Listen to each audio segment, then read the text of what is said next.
ಇತ್ತೀಚೆಗಷ್ಟೇ BJP ಸೇರಿರುವಂಥ ಗಾಲಿ ಜನಾರ್ದನ ರೆಡ್ಡಿ ಅವರು TV9 ವಾಹಿನಿಗೆ ನೀಡಿದಂಥ ಸಂದರ್ಶನದಲ್ಲಿ ಕಾರ್ಮಿಕ ಸಚಿವ ಸಂತೋಷ್ ಲಾಡ್ ಅವರ ವಿರುದ್ಧ ಸಾಕಷ್ಟು ಗಂಭೀರವಾದ ಆರೋಪಗಳನ್ನು ಮಾಡಿದರು.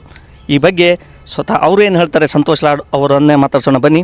ಅಂದರೆ ಮುಖ್ಯವಾಗಿ ಜನಾರ್ದನ ರೆಡ್ಡಿ ಅವರು BJP ಸೇರಿದ ನಂತರ ನೀಡಿದಂಥ ಸಂದರ್ಶನದಲ್ಲಿ ನಿಮ್ಮ ವಿರುದ್ಧ ಅನೇಕ ಆರೋಪಗಳನ್ನು ಮಾಡಿದ್ದಾರೆ. ನಿಮಗೆ ಲೈಸೆನ್ಸ್ ರದ್ದಾಗಿದೆ, ಅದು ಹಿಂದಿನ ಸರ್ಕಾರದಲ್ಲಿ ಸಿದ್ದರಾಮಯ್ಯ ಅವರೇ ಆವಾಗ ಇವ್ರನ್ನ ಸಂಪುಟದಿಂದ ತೆಗೆದುಹಾಕಿದ್ರು, ಆದರೆ ಇದೀಗ ಮತ್ತೆ ಅವರು ಸಂಪುಟ ತೆಗೆದುಕೊಂಡಿದ್ದಾರೆ ಅನ್ನೋ ಒಂದು ಆರೋಪವನ್ನು ಮಾಡಿದ್ದಾರೆ. ನೀವೇನು ಹೇಳ್ತೀರಾ? ಇಲ್ಲ, ಅದು ಆರೋಪ ಆ ಬಂದದಲ್ಲಿ ನಾನೇ ಸ್ವತಃ ರಾಜೀನಾಮೆ ಕೊಟ್ಟಿರ್ತಕ್ಕಂಥದ್ದು ತಮಗೆ ಗುರುತಿದೆ. ಅದಾದಮೇಲೆ ತಿರ್ಗಾ ನನಗೆ 2016 ಇಸ್ವಿನಲ್ಲಿ ತಿರ್ಗಾ ನನಗೆ ಮತ್ತೆ ಸಂಪುಟದ ದರ್ಜೆಗೆ ಸೇರಿಸ್ಕೊಂಡಾಯಿತು. ಇದು ಆಗಿ ಸುಮಾರು ಈಗ 8 ವರ್ಷ ಆಗಿದೆ.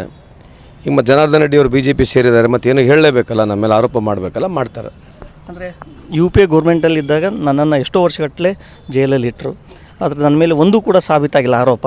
ಆದರೂ ಇವೆಲ್ಲ ರಾಜಕೀಯ ಅನ್ನೋದನ್ನು ಮಾತಾಡ್ತಾ ಇದ್ದಾರೆ, ಅವ್ರಿಗೆ ಹೇಳ್ತಾ ಇದ್ದಾರೆ. ಈಗ ಅವ್ರು ಏನು ಹೇಳ್ತಾರೆ ನೀವು ಅವ್ರನ್ನ ಕೇಳಬೇಕು.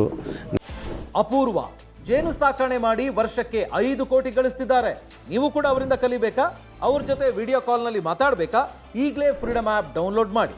ನನ್ನ ವಿಷಯದಲ್ಲಿ ಏನು ಹೇಳಿದರೆ ನಾನು ನಿಮಗೆ ಸಂಪೂರ್ಣವಾಗಿ ಉತ್ತರವನ್ನು ಕೊಟ್ಟಿದ್ದೇನೆ. ಈಗ ಆಬ್ವಿಯಸ್ಲಿ ಈಗ ಪಾರ್ಟಿ ಚೇಂಜ್ ಆದ ತಕ್ಷಣ BJPಗೆ ಹೋದ ತಕ್ಷಣ ಅದರ ಪರ ಮಾತನಾಡ್ತಕ್ಕಂಥದ್ದು ಸಹಜ ಇದೆ. ಅವ್ರು ಮಾತನಾಡ್ತಾರೆ. ಈಗ ಅವ್ರು ಏನು ಮಾತನಾಡ್ತಾರೆ ನೀವು ಅವ್ರನ್ನೇ ಕೇಳಬೇಕು ಪ್ರಶ್ನೆ. ಈಗ ಅವ್ರ ವಿಷಯ UPದಲ್ಲಿ ಏನಾಗಿದೆ ಏನಿಲ್ಲ ಅವ್ರಿಗೆ ಹೇಳಿದರೆ ಕೋರ್ಟ್ನಲ್ಲಿ ಮ್ಯಾಟ್ರ್ ಇರ್ತಕ್ಕಂಥದ್ದು, ನಾನು ಮಾತನಾಡ್ತಕ್ಕಂಥದ್ದು ಸಮಂಜಸ ಅಲ್ಲ. ಈಗ ಇವರು ನಾಗೇಂದ್ರ ಅವ್ರ ಮೇಲೆ 9 CBI ಪ್ರಕರಣಗಳಿವೆ, ಆದರೂ ಕೂಡ ಅವರು ಸಚಿವರಾಗಿದ್ದಾರೆ. ಇಂಥವರೆಲ್ಲ ಸಚಿವರಾದರೆ ಹೇಗೆ ಅನ್ನೋದು ಅವ್ರ ಪ್ರಶ್ನೆ ಆಗಿದೆ. ಅಲ್ಲ, ಅವ್ರನ್ನೇ ಕೇಳಬೇಕು. ಈಗ ನಾಗೇಂದ್ರ ಅವ್ರ ಮೇಲೆ ಎಷ್ಟು ಕೇಸ್ ಇದೆ ನನಗೆ ಗೊತ್ತಿಲ್ಲ, ಯಾಕಂದರೆ ಅವ್ರ ಮೇಲೆ ಕೇಸ್ ಇದೆಯಲ್ಲೋ ನನಗೆ ಗೊತ್ತಿಲ್ಲ. ಯಾಕಂದರೆ ಸಮಥಿಂಗ್ ವೆರಿ ಪರ್ಸನಲ್ ಆಗಿರ್ತಕ್ಕಂಥದ್ದು, ಕೇಸ್ ಇದೆಯಲ್ಲೋ ನನಗೆ ಮಾಹಿತಿ ಇಲ್ಲ. ಇದ್ರೆ ಅದು ಖಂಡಿತವಾಗ್ಲೂ ನೀವು ನಾಗೇಂದ್ರ ಅವ್ರನ್ನ ಕೇಳೋದ್ರ ಬಗ್ಗೆ ಸ್ಪಷ್ಟೀಕರಣ ಪಡಿಬೇಕು. ಇನ್ನು